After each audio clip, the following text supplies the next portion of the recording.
मौसम की बदमिजाजी और भारी बारिश के चलते जहां पहाड़ पर लगातार भूस्खलन की घटनाएं हो रही है, सड़कें टूट रही हैं और मैदानी इलाकों में नदियों का जलस्तर खतरे के निशान को पार कर रहा है। कई जिलों में नदियों का पानी गांवों में घुस चुका है और जनजीवन को अस्त व्यस्त कर रहा है। वहीं किश्तवाड़ में आज भी राहत कार्य जारी है, मशीनें मलबे को हटा रही है। इसी पर एक खास पेशकश, बाढ़, बेशुमार टूटे पहाड़, आपको दिखाते हैं।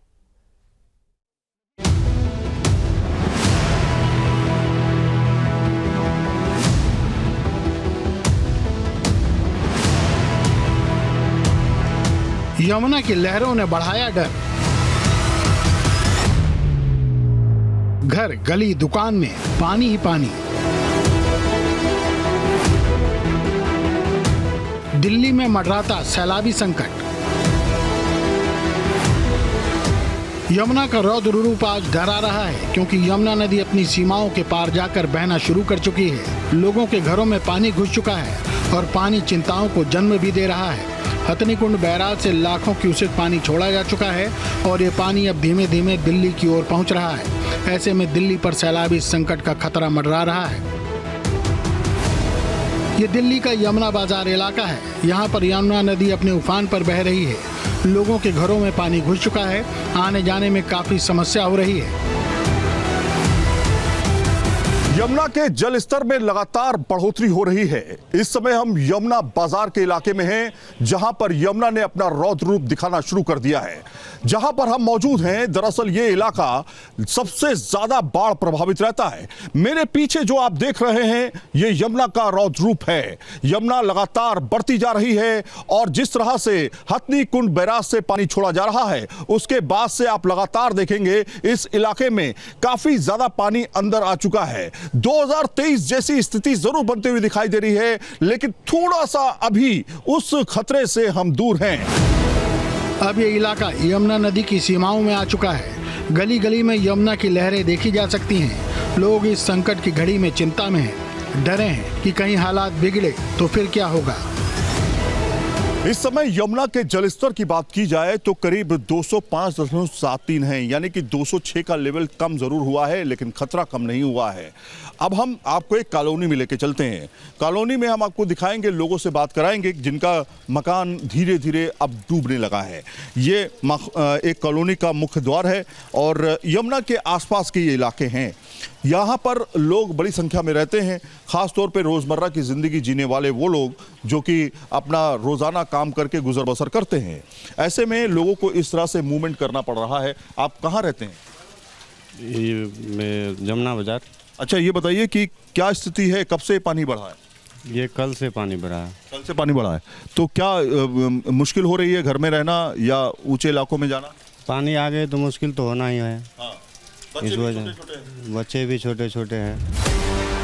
यमुना बाजार के इस इलाके में लोगों को काफी समस्याओं का सामना करना पड़ रहा है, क्योंकि पानी ने घरों के दरवाजों पर दस्तक दे दी है। लोग अपने काम पर जाने के लिए भी खतरा मोल ले रहे हैं। यमुना नदी दिल्ली की सीमा में तकरीबन 22 किलोमीटर तक बहती है। दिल्ली के 3 बड़े बैराज हैं, वजीराबाद, ITO और ओखला, जिसमें कि वजीराबाद दिल्ली की सीमा का पहला बैराज है। ये बैराज यूं तो सिग्नेचर ब्रिज के काफी करीब है। इसी बैराज के जरिए दिल्ली वालों को बड़ी मात्रा में पेयजल की सप्लाई भी की जाती है, लेकिन अब इस बैराज के भी सभी गेटों को खोल दिया गया है। यमुना नदी राजधानी दिल्ली से लगभग 22 किलोमीटर का सफर तय करती है, जहां सबसे महत्वपूर्ण बैराज जो पड़ता है वो है वजीराबाद का बैराज, जो आमतौर पर बंद कर दिया जाता है ताकि सोनिया विहार के वाटर ट्रीटमेंट प्लांट के लिए दिल्ली वासियों के लिए पेयजल यानी पानी का इंतज़ाम किया जा सके। और लेकिन यहाँ आप देखिए कि जितने भी गेट्स हैं आपको वजीराबाद बैराज के, वो तमाम बैराज के गेट खोल दिए गए हैं।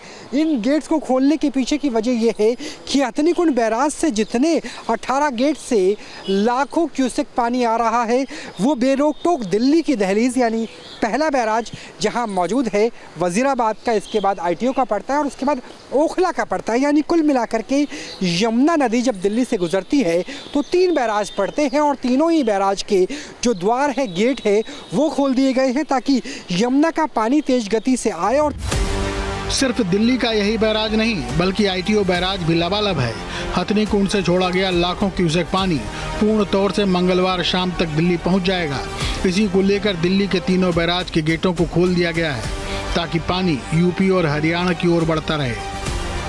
इस वक्त मौजूद है राजधानी दिल्ली में आईटीओ बैराज के पास और मेरे पीछे मौजूद जितने भी खेत का इलाका है वो पूरा यानी यमुना खादर का इलाका जल लीन यानी पानी में डूबा हुआ नजर आएगा। दरअसल ये पार्क हुआ करता था जहाँ पे आपको कूड़ेदान भी नजर आ जाएंगे, छोटे मंदिर भी नजर आएंगे, लेकिन वो तमाम इलाका इस वक्त पानी में जल समाधि लिए हुए है।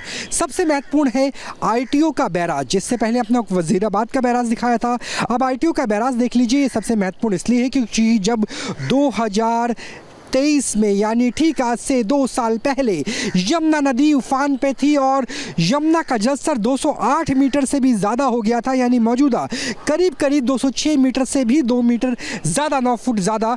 तब यहाँ के बैराज के गेट बंद थे और जिसकी वजह से आईटीओ से लेकर के कश्मीरी गेट से लेकर ISBT तक, रिंग रोड तक पूरा इलाका पानी में डूबा हुआ नजर आता।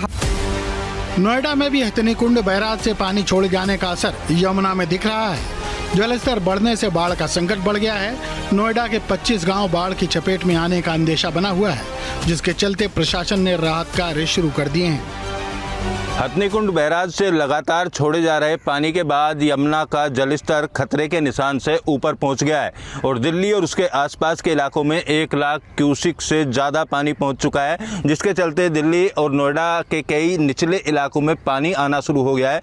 नोएडा के सेक्टर 135 में मौजूद है। यहाँ की तस्वीरें आपको दिखाएं तो यमुना ने पूरा अपना रौद्र रूप जो है वो धारण कर लिया है। काफ़ी तेज़ गति से पानी बहता हुआ दिखाई दे रहा है और कल जिस तरीके का अनुमान जताया जा रहा था कि पानी बढ़ेगा, 18 फाटक हथनी कुंड बैराज से खोल दिए गए हैं। उसके बाद से यमुना का जो जलस्तर है वो लगातार बढ़ता हुआ दिखाई दे रहा है। फिलहाल अगर 126, 135 या 128 सेक्टर के इलाकों की बात करें तो जो बांध बनाया गया है उसके अंदर कहीं कहीं यमुना है, लेकिन पानी का जिस तरीके से लगातार स्तर बढ़ता जा रहा है उसके बाद खास तौर पर ऐसे इलाके जहाँ पर किसान खेती करते हैं या कुछ कंस्ट्रक्शन का काम किया जा रहा है उन इलाकों में भी पानी घुसना शुरू हो गया है। यहाँ मथुरा जिले में भी लगातार यमुना का पानी खतरे के निशान की ओर बढ़ रहा है। ऐसे में गोकुल बैराज के 22 गेट खोल दिए गए हैं। बता दें कि 42,000 क्यूसेक पानी लगातार गोकुल बैराज से आगरा की ओर डिस्चार्ज किया जा रहा है। ऐसे में न केवल मथुरा बल्कि आगरा के लोगों में भी इससे डर बना हुआ है। यमुना का विश्राम घाट पूरी तरह से यमुना में डूब चुका है। मान्यता है कि कृष्ण जन्म के बाद इसी घाट से वसुदेव जी कान्हा को लेकर गए थे। भैया ये तो बड़ा शुभ काम है कि यमुना जी में जल आया, नहीं तो यमुना जल तो हमको आचमन करने को भी नहीं मिलता था। ये स्थिति हरियाणा और दिल्ली के लोगों ने कर रखी थी कि मथुरा की धार को ही बंद कर दिया। अब यमुना जी आई है तो हमारा ब्रजवासियों का उत्साह बढ़ा है। मथुरा में इस समय यमुना, हथनी कुंड और ओखला बैराज से छोड़े गए लाखों क्यूसेक पानी की वजह से चेतावनी के निशान से ऊपर बह रही हैं। फिलहाल ये खतरे के निशान से महज 1 फीट नीचे बहने के कारण अब यमुना के करीब रहने वाले लोगों को डर लग रहा है। यमुना का जल स्तर कल शाम से कुछ वृद्धि हुई है। हमारा जो वार्निंग का लेवल है 165.20 उससे ऊपर 165.73 का लेवल इस समय प्राप्त हो चुका है और अभी इसमें और वृद्धि होने की संभावना है क्योंकि पीछे से पानी जो छोड़ा गया उसकी वेव धीरे धीरे हमारे जनपद की तरफ बढ़ रही है। कानपुर में गंगा नदी का जलस्तर तेजी से बढ़ रहा है। गंगा का जलस्तर चेतावनी बिंदु को पार कर चुका है, जिस कारण कटरी के गांव में बाढ़ जैसी स्थिति बन गई है। कई गांव में गंगा का पानी घुस चुका है, जिससे खेत पूरी तरह जलमग्न हो चुके हैं और ग्रामीणों की फसलें बर्बाद होने के कगार पर हैं। साथ ही कानपुर के लगभग सभी घाट पूरी तरह से जलमग्न हो चुके हैं। कानपुर में गंगा का जल स्तर लगातार बढ़ते जा रहा है, जिसके चलते जो चेतावनी बिंदु है उसको क्रॉस कर चुका है। जिसके साथ ही गंगा बैराज के 10 के 10 गेट खोल दिए गए हैं। आपको बता दें कि जिस हिसाब से पहाड़ी क्षेत्रों में बारिश हो रही है, ऐसे में जो गंगा के किनारे 150 गांव हैं जो कि अब प्रभावित होने लगे हैं। लगभग 1 दर्जन गांव पूरी तरीके से बाढ़ ग्रसित हो गए। इस वक्त खड़े हम कानपुर के सरसैया घाट पे। आप देख सकते हैं कि जो नाव में कुछ लोग बैठे हैं जो उस पार जाने के लिए अब नाव का सहारा लेना पड़ रहा है। स्थिति आप देख सकते हैं कि जो बाढ़ है पूरी तरीके से पानी भरा हुआ है, घाट पूरी तरीके से डूब चुके हैं और जो झोपड़ियां हैं वो पूरी तरीके से डूब चुकी हैं। कन्नौज में भी गंगा नदी का जलस्तर खतरे के निशान पर पहुंच गया है। इससे कासिमपुर, बख्शीपुरवा सहित कई गांवों में खेत खलिहान एक हो गए हैं। ग्रामीण नाव के सहारे आ जा रहे हैं। शासन द्वारा राहत सामग्री बांटकर पीड़ितों को मदद की जा रही है। बाढ़ की स्थिति तो बहुत खराब है, लेकिन अब पानी थोड़ा थोड़ा कम हो रहा है। कितना कम हुआ लगभग? लगभग 2-4 अंगुर कम हुआ होगा, ज्यादा नहीं कम हुआ है अभी। और पानी अब कम होगा कि और बढ़ेगा, क्या संभावना रखता है? पानी की संभावना बोल रहे हैं बढ़ेगा भी। बदायूं में गंगा और रामगंगा में उफान के कारण जिले के 40 गांवों पर खतरा मंडरा रहा है। बाढ़ ने 40 से भी अधिक गांवों को प्रभावित किया है, तो वहीं दर्जनों गांवों को प्रशासन खाली करा चुका है। दर्जनों गांव ऐसे हैं जिनका तहसील और जिला मुख्यालय के साथ दूसरे गांवों से संपर्क टूट चुका है। बाढ़ प्रभावित गांव में बिजली नहीं पहुंच पा रही है, जिससे लोगों के जीवन पर खासा असर पड़ रहा है। उत्तर प्रदेश के जनपद बदायूं में हैं, जहां गंगा और रामगंगा की बाढ़ ने कई गांवों को प्रभावित किया है। यहां गंगा की बाढ़ की चपेट में सहसवान तहसील क्षेत्र के करीब दर्जनों गांव आए हैं और इसके अलावा रामगंगा की बाढ़ की चपेट ने दर्जनों गांव के आवागमन प्रभावित कर दिया है, जिससे आम जीवन भी काफी प्रभावित है। वहीं कासगंज में भी कई गांव में गंगा का पानी नहर की तरह बह रहा है। कासगंज जनपद में 50 ऐसे गांव हैं जिसमें बाढ़ का पानी पहुंच चुका है। तहसील पटियाली क्षेत्र के कई गांव बाढ़ के पानी से त्रस्त हैं। ज्यादातर लोग छत पर रहकर गुजारा कर रहे हैं। वहीं प्रशासन द्वारा गाँव के लोगों की सुविधा के लिए 2 स्टीमर लगाए गए हैं, ताकि लोग बाजार जाकर खाने पीने की सामग्री ला सकें।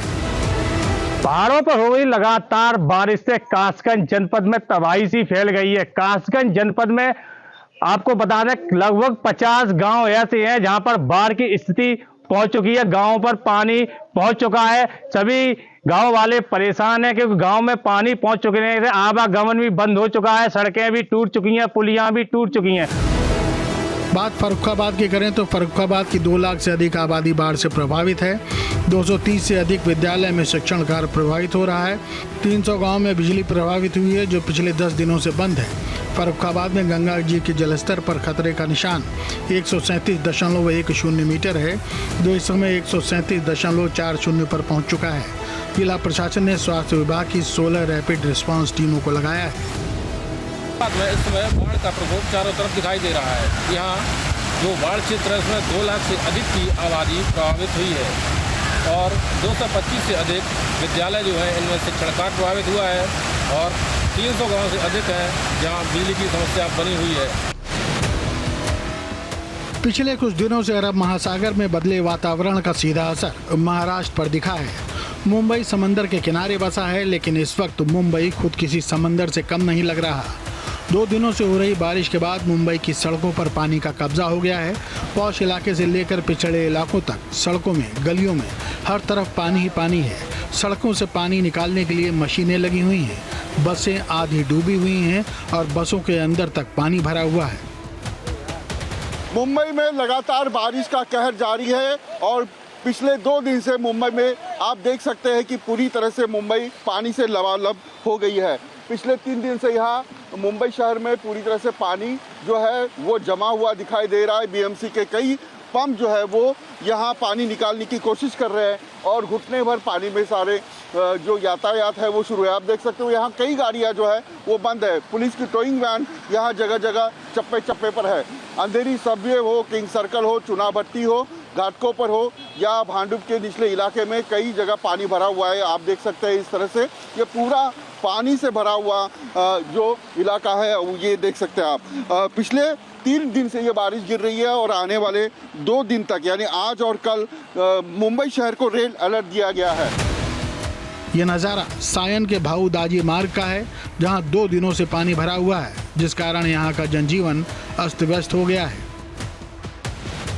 माटुंगा और सायन के बीच में भाऊदाजी रोड है और यहाँ बड़े पैमाने के ऊपर बस्ती आप देख सकते हो, बड़ी बड़ी इमारतें भी है, चौल भी है और यहाँ पानी तकरीबन 2 दिन से यहाँ पानी जमा हुआ है। कल सुबह से ये पानी जमा हुआ शुरू हुआ और अब तक ये पानी यहाँ जमा हुआ है। मुंबई में तकरीबन कई 10 से 12 ऐसी जगह है जो निचला इलाका है जहाँ पानी भरा हुआ है। यहाँ जो आवाजाही है या फिर आना जाना है वो पानी में रहकर लोगों को करना पड़ रहा है। यहाँ से जो स्कूल है वहाँ स्कूल बस जाती है, लेकिन आज स्कूल जो है वो बंद कर दिए गए थे।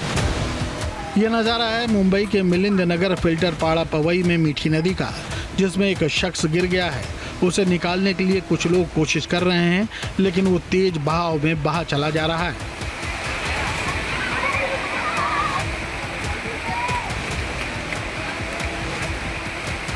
मौसम विभाग की तरफ से मुंबई में रेड अलर्ट जारी किया गया है। बोरीवली पूर्व के संजय गांधी नेशनल पार्क से निकलने वाली मीठी नदी इस समय लबालब बह रही है, जिसका जलस्तर बढ़ा हुआ है। मुंबई में आज सुबह से मूसलाधार बारिश हो रही है और आज भी मुंबई को रेड अलर्ट पे रखा गया है। और आज सुबह से बीएमसी हो, पुलिस हो, चाक चौबंद में लगी है। और इस समय हम लोग मौजूद हैं बोरीवली पूर्व नेशनल पार्क के पास, जहां से मीठी नदी निकलती है। और इस समय मीठी नदी पूरी तरीके से लबालब होकर के नेशनल पार्क से निकल रही है। आप देख सकते हैं कि कितना भरा हुआ है मीठी नदी। और नेशनल पार्क से निकलने के बाद समुद्र की लहरों की तरह से लहर बन रही है इस समय मीठी नदी में। और सुबह से लबालब पानी भरता हुआ दिखाई दे रहा है। और यहाँ पर लोग देखने के लिए इकट्ठा हो रहे हैं कि किस तरह से मीठी नदी में पानी भरा हुआ है। और पानी भरने का जो नज़ारा है वो देखने को ही बन रहा है। और सबसे बड़ी चीज़ है कि नेशनल पार्क से निकलने के बाद इस साल की जो बारिश है आखिरी समय पर इस तरह का नज़ारा देखने को मिला। मुंबई में बीएमसी कंट्रोल रूम में बारिश और बाढ़ के हालात पर नजर रखी जा रही है, जहां बीएमसी के अधिकारी मौजूद हैं।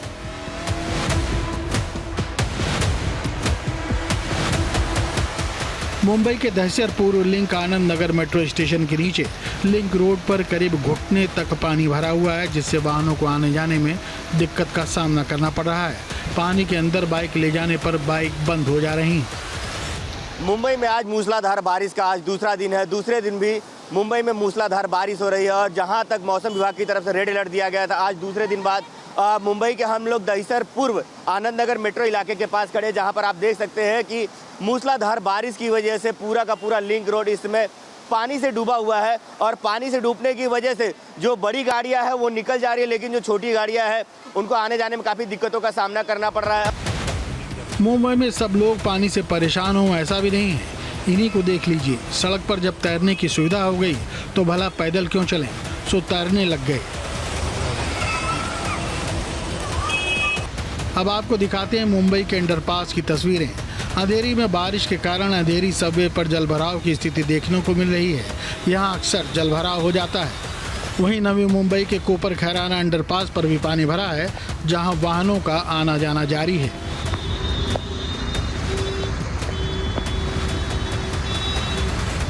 केरल के पथानामथिट्टा में मुझियार बांध रन्नी के जंगलों के बीच कक्की जलाशय के पास स्थित है। यह कक्कड़ जल विद्युत परियोजना का एक हिस्सा है। बिजली उत्पादन के बाद इस बांध से पानी मुझियार जलाशय में छोड़ा जाता है। इस समय कक्की अनाथोड़े और मुझियार बांध से पानी छोड़ा जा रहा है, जो बेहद ही खतरनाक दिख रहा है। हिमाचल प्रदेश के कुल्लू में सोमवार को आधी रात 3 बजे के करीब लगवैली में बादल फटने के कारण सरवरी नाले का जलस्तर बढ़ गया, जिस वजह से पुल और सड़क को काफी नुकसान पहुंचा। स्थानीय लोगों ने रात जाग कर काटी।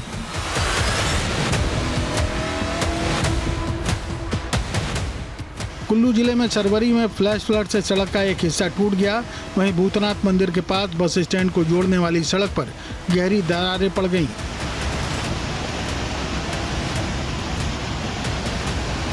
वहीं शिमला में कोटखाई के उपादेश क्षेत्र के खलटू नाला के पास चमेरा मेलठ 0 पॉइंट पर भारी लैंडस्लाइड हुई है, जिससे सड़क बंद हो गई और पहाड़ पानी की तरह बहता नजर आया। गाड़ी में देखना चाहती है, हटाओ इसको। लद्दाख में एलएसी पर पेंगोंग झील में अचानक आई बाढ़ में एक बाइक बह गई, जिस पर बाइक सवार भी था, लेकिन किसी तरह उसने अपनी जान बचा ली।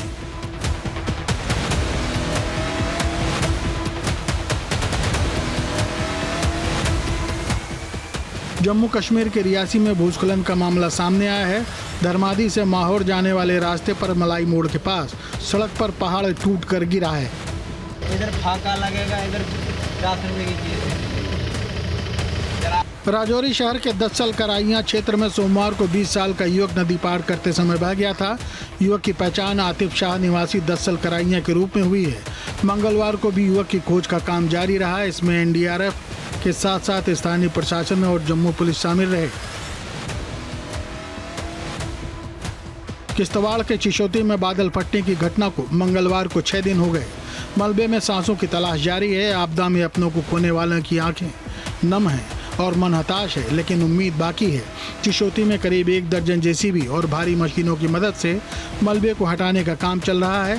हादसे की घड़ी हमेशा के लिए लोगों के जहन में बस चुकी है। तो मैं आपका चैनल का शुक्रगुजार करता हूं कि आपके चैनल के थ्रू हमें हमारी आवाज़ आगे तक पहुंचाने का मौका हमें मिल रहा है सर। सर आज छठा दिन है तो किस तरह से यहाँ पे काम चल रहा है, अभी क्या पोजीशन है यहाँ पे? सर अब तक तो मतलब 60 से अबव डेड बॉडीज रिकवर हो चुकी है, बहुत सारे अभी तक मिसिंग हैं, तो बहुत घर यहाँ पे तबाह हो चुके हैं। तो हमारी अब कंटिन्यू चल रहा है। तो फिलहाल गवर्नमेंट का ये कहना है कि जितनी मतलब सर मेरा नाम भजन सिंह है। तो देखा आपने पहाड़ में किस तरह मौसम की मनमानी हो रही है, पहाड़ दरक रहे हैं और पहाड़ के लोग जान गंवा रहे हैं। वहीं बारिश का पानी मैदानी इलाकों में भी सैलाब ला रहा है और लोगों की जिंदगियों को मुश्किल बना रहा है। Team news state. जहां भक्ति है हर शब्द में, कथाओं में छुपे हैं दिव्य रहस्य और ज्योतिष देता है जीवन को दिशा। धर्म से जुड़ी हर बातों को जानने के लिए हमारे चैनल स्तुति को सब्सक्राइब करें। चैनल पर जाने के लिए इस लिंक पर क्लिक करें।